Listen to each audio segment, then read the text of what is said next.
999 গুণ্য আর 99 হচ্ছে গুণক, অর্থাৎ এটা গুণ্য এটা গুণক।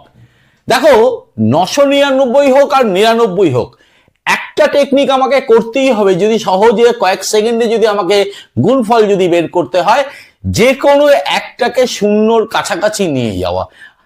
যদি 999কে যদি রেখে দেওয়া হয় যেমন আছে তেমন ভাবে, আর 99কে কি লেখা যায় 100 বিয়োগ 1, এইবার আমি কি করব, এই 999 দিয়ে 100কে গুণ করব, কোনো অসুবিধা নেই।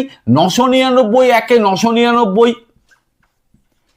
দুটো শূন্য যোগ করে দিলাম, সাথে জুড়ে দিলাম, বিয়োগ 999 আর 1 গুণ করলে 999 হচ্ছে। এইবার এইটা থেকে এটা বিয়োগ করি, 9 আর 1 10, হাতে থাকলো 1, 9 আর 1 10 শূন্য, হাতে থাকলো 1, 9 আর 1 10 শূন্য, 9 হাতে 1, 8, 9।